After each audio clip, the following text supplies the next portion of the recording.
Cara, e acerca da Lava Jato em si, qual foi a principal, qual foi a batalha mais difícil que vocês tiveram?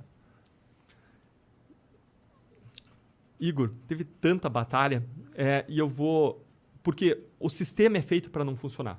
Mas eu vou contar o começo da Lava Jato, que acho que talvez talvez tenha sido a batalha mais difícil, porque você teve um tipping point, você teve um ponto de virada da Lava Jato. E eu vou contar como que a gente chegou nesse ponto de virada, e a partir daí, a Lava Jato deslanchou. E depois, claro, que voltou a ter os seus processos mais recentemente, tá? Mas, para contextualizar, como que o Deltan foi parar na Lava Jato? Eu saí de uma faculdade, estudei para concurso pensando em transformação social e ter os instrumentos mais apropriados para servir a sociedade, e ingressei no Ministério Público com o sonho de um país melhor, como a maior parte dos estudantes que saem de direito, e queria ter os instrumentos apropriados para produzir essa transformação e estar no lugar em que eu pudesse contribuir para essa realidade, para esse país melhor, e o caminho que eu encontrei foi o Ministério Público. Por que Ministério Público? Porque eu li a lei do Ministério Público e ela fala de cuidado de idosos, crianças e adolescentes, fala de cuidado do meio ambiente, fala de cuidado do consumidor, dos direitos das pessoas, idosos, pessoas com deficiência, por aí vai. Ou seja, é uma instituição de serviço à sociedade e de amor ao próximo. E eu entrei lá, depois eu vi muito minha mãe me ensinar que aquilo que a gente planta, a gente colhe. Eu vim de uma região agrícola do país, eu vim de Pato Branco, já ouviram falar da grande Pato Branco? White Duck City, lembram da Bozena? Falava daí. Não, amarelo, hein? E várias pessoas ouvem falar de Pato Branco porque... depois, obrigado. Ouvem falar de Pato Branco porque tem várias cidades na região metropolitana da grande Pato Branco. Você tem Francisco Beltrão, tem Cascavel, Maringá, Londrina, Curitiba, São Paulo, Rio de Janeiro, né? A área de influência da grande Pato Branco. E até reclamo, às vezes, da sombra dos prédios da grande Pato Branco. E não por acaso eu vim de Pato Branco, né?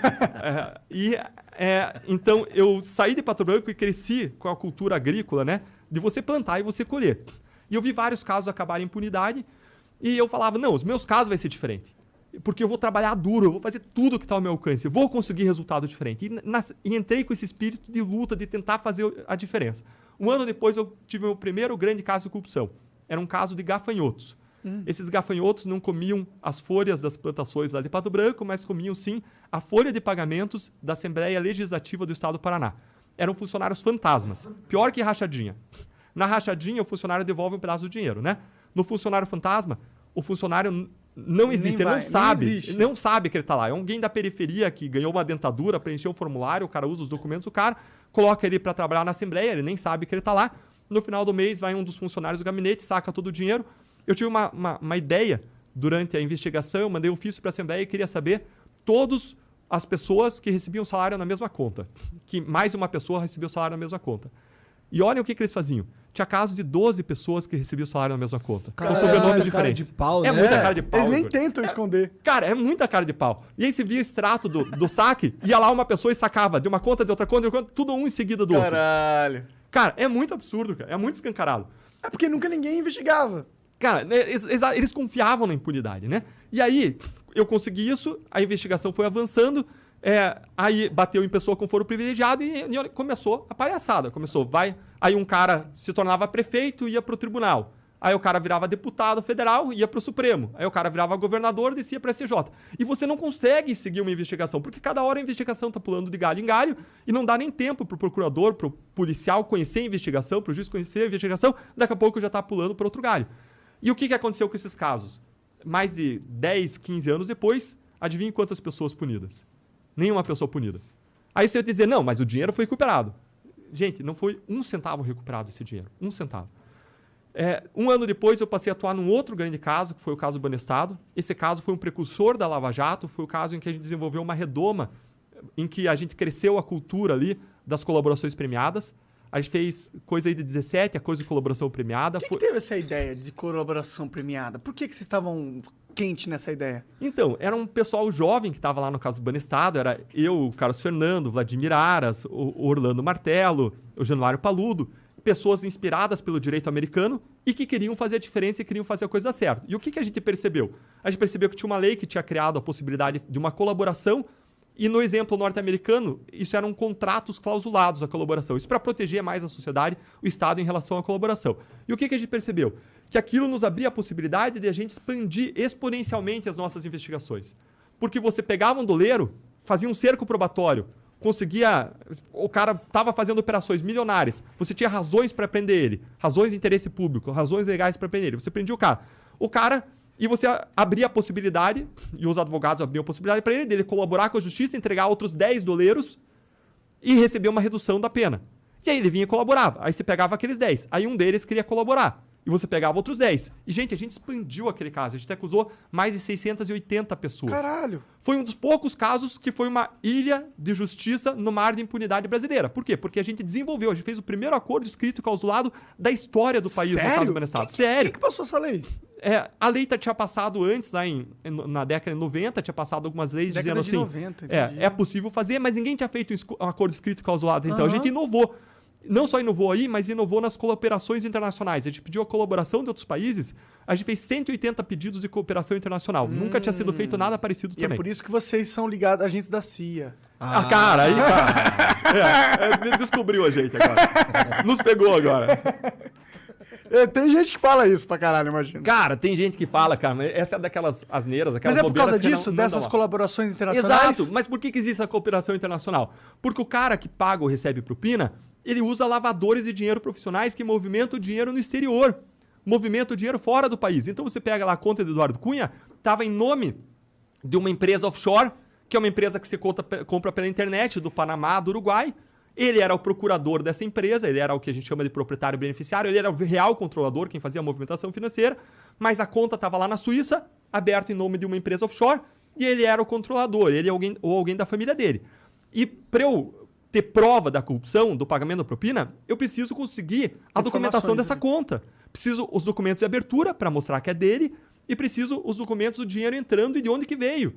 Que veio de uma Odebrecht, veio de uma Andrade Gutierrez, veio de alguém pagando propina. Alguém que não poderia estar fazendo aquele pagamento. E aí o dinheiro veio, sei lá, de Mônaco. Então eu preciso cooperar com o Mônaco e preciso obter os documentos de abertura da conta, os extratos bancários, os documentos de pagamento para fechar a prova e ter uma acusação robusta contra aquela pessoa. E a gente fez muito isso. E foi fácil chegar nessas organizações internacionais? Como que vocês obtiveram acesso? O que a gente fez? A gente fez algo, de novo, inovador. Veja que, no caso do Banestado, foram 180 e poucos. Na Lava Jato, a gente fez mais de 700 pedidos de cooperação internacional, em relação a mais de 60 países. Porque eles construíram uma teia. Veja que só uma empresa, a Odebrecht, ela corrompeu pessoas em 12 países diferentes. 12 países. Lembra aquela ideia que o cara só sabe ganhar pagando propina? Cara, ela corrompia em 12 países. Onde ela estava corrompendo. E ela lavou o dinheiro em 10 diferentes países. Então, para você... 10 outros diferentes desses 12, tá? Nossa, então, esse esquema é difícil de pegar. Cara, pra você montar esse Vai quebra-cabeça... ter que dar isso pros caras, né? Altamente complexo, cara, internacional. E para você montar esse quebra-cabeça, você precisa, então, da cooperação de 22 países. 22 países. E o que a gente fez? A gente estabeleceu relação próxima com os países. E como que você faz um pedido de cooperação? Você faz via carta, uma carta que passa pelo Ministério da Justiça, e a resposta vem via Ministério da Justiça. Mas a gente não se restringia a isso. Por quê? Porque todos os organismos nacionais e internacionais recomendam que você, em paralelo a essas cartas, você faça contatos. A gente não está mais na idade da pedra. Claro, hoje você quer que o negócio funcione. Né? Exato. Você liga pro cara e você diz, olha, tô mandando esse pedido, tem isso. Você faz reunião, você pergunta, você esclarece, fala quem quer quem do caso e você convence o cara a dar prioridade. E a gente foi pra Suíça várias vezes, a gente convenceu eles a montar um time para nos atender. E a Suíça montou um time só para nos atender, porque as contas lá tinha assim, centenas e centenas de milhões de dólares de propinas lá na Suíça. Eles falam, foram esse bloqueados. caso aqui é absurdo, meu Deus do céu, não tem como a gente ignorar essa porra, não. Cara, exatamente, foi revolucionário, inclusive, para os suíços, e a gente estabeleceu um nível de cooperação excelente. Então a gente mandava as cartas, passava para o Ministério da Justiça e a gente fazia uma série de reuniões. Reuniões presenciais, fazia ligações, mandava e-mail. Mas foi fácil chegar nessas pessoas na Suíça? Vocês ligaram como? Vocês tinham esse contato por causa dos trabalhos que vocês fizeram? Como que foi? A primeira vez, o primeiro contato foi o seguinte, a gente estava lá no começo do Lava Jato, e eu acabei não contando, eu ainda estou com aquela tua pergunta para responder, mas eu chego lá uma hora, tá?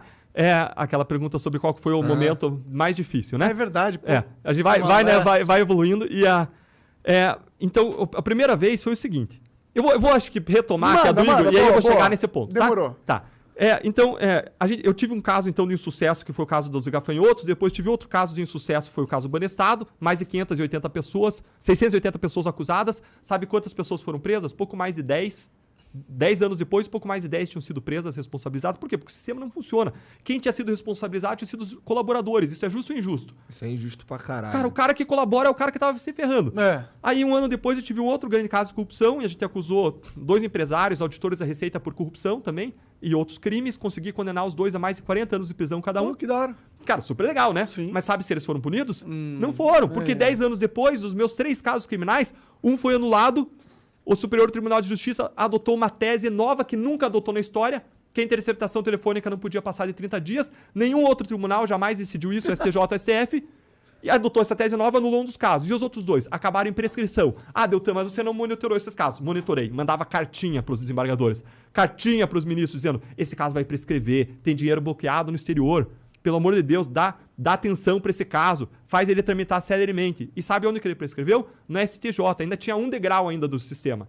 Gente, não tem como funcionar. Caso Marca Fonte Sidan, prescreveu. Caso Propino Duto, de 2003, 30 milhões de dólares de auditores fiscais bloqueados na Suíça. Corrupção prescreveu. O nosso sistema é feito para não funcionar. E olha que falou-se pra caralho do propinoduto. Pra caramba, cara. Pra caramba. E prescreveu, cara. E prescrição significa impunidade plena. Nossa, isso impunidade plena. Essa é a regra no Brasil. Enquanto a gente não vencer esse problema, a gente não vence a grande corrupção. E justamente para entender esse problema e pensar em como transformar a realidade, que eu decidi fazer um curso mais profundo, estruturado, em que eu coloco materiais de apoio, aulas para os alunos. É um curso que está disponível, fazer agora minha propaganda do curso. Claro, certo. São aulas que você emprego, tem. Né? Legal, bacana. Exatamente. Agora saí do meu trabalho, né? Agora sou professor. Com exatamente. Certeza. É a minha primeira profissão, porque é a profissão mais nobre que existe. Eu decidi começar sendo professor. E lá no site, deltandalagnol/cursos, você vai encontrar um curso para você. E se você comprar até o dia 3 de dezembro, você vai ter uma promoção que você ganha um desconto de Black Friday. Você ganha, se for um dos 100 primeiros inscritos, você vai ganhar um livro autografado na tua casa. Eu trouxe para vocês aqui também. Esse meu livro, A Luta contra a Corrupção. E ainda você vai ter aulas ao vivo de tirar dúvidas semanais, uma aula por semana. É um curso estruturado em 5 módulos em que a gente aborda, explica a corrupção, explica a impunidade, como você, para leigos mesmo, é um curso para todas as pessoas, não é um curso jurídico, a gente tenta mastigar a informação. E ainda, por fim, quais são as reformas contra a corrupção que a gente precisa aprovar para mudar essa realidade e como a gente pode chegar lá. Então, é um curso estruturado para cidadãos que querem entender para transformar. Minha perspectiva é, não basta indignação. Indignar todos nós somos contra a corrupção. Mas mais do que indignação, você precisa entender o problema para construir uma ponte para a solução. E eu fiz esse curso no ambiente estruturado de sala de aula, com materiais de apoio, como eu não poderia fazer nas redes sociais, é outro ambiente, é um ambiente de sala de aula. E está lá disponível para você até o dia 3 de dezembro com essas promoções. Um pacote bem legal. Vai lá, conhece, se interessar. A gente vai estar junto nesse curso também. Se não, eu sempre tive e sempre vou ter materiais gratuitos nas redes sociais de qualidade para você se envolver na luta contra a corrupção. Se for lá no meu YouTube, tem 10 modos de se envolver na luta contra a corrupção. Qual que é o teu site do curso? É www.deltandalagnol.com.br/curso. Porra, Boa. Posso dar uma sugestãozinha? Claro, bora lá. Cria um URL da hora aí. Porque Deltan Dallagnol é meio difícil de escrever, tá ligado? Fiquei impressionado com o Igor aqui. O Igor estudou bem, falou primeiro, vocês falaram meu nome certo, que já é difícil. Depois o sobrenome certo, rapaz. Igor. Letrei ainda. Olha só. Pô, mas é um curso aí do cara que deixou o emprego estável do Estado, que eu acho que é o melhor emprego que alguém pode sonhar em ter, a não ser que você seja, sei lá, o Neymar. Infelizmente, né? Infelizmente. Gostaria que a iniciativa privada pudesse oferecer coisas melhores. Exato. Mas, pô, é um cara que abdicou aí Bom, e tá falando sobre corrupção, o cara provou que não... Ele estaria muito mais apto a ser corrupto dentro do governo, né? Então ele saiu lá e Pois é, te eleger é um problema, cara. Tu sabe exatamente como ser corrupto. Caralho, cara, esse é o ponto. Igor, esse é um ponto muito importante. Como que você separa o joio do trigo? Porque se você olhar, tem vídeo do Sérgio Cabral criticando a corrupção, sendo contra a corrupção, antes ele ser pego, antes da Lava Jato. Como que você separa o joio do trigo? Gente, não olhem o que a pessoa fala, olha o que a pessoa faz, olha os atos dela contra a corrupção concretos. Olha, se a pessoa é do cargo de executivo, se ela investe em marketing para criar uma cultura de intolerância contra a corrupção. Foi o que Hong Kong fez na década de 60 e 70, na década de 70, depois de um grande escândalo que veio logo antes, e conseguiu virar o jogo contra a corrupção. Se o cara é do legislativo ou do executivo, vê que tipo de projeto de lei que ele está sancionando. Se ele está sancionando ou não um projeto de lei que mina o combate à corrupção. Se ele é do legislativo, olha como é que ele está votando nas últimas votações. Então, mais do que palavras, a pessoa tem que ver quais são os atos da pessoa concretos em relação ao combate à corrupção. Olha se ele está avançando ou não projetos que são importantes contra a corrupção, como a PEC do fim do foro privilegiado, a PEC da prisão em segunda instância. É isso que a gente precisa fazer.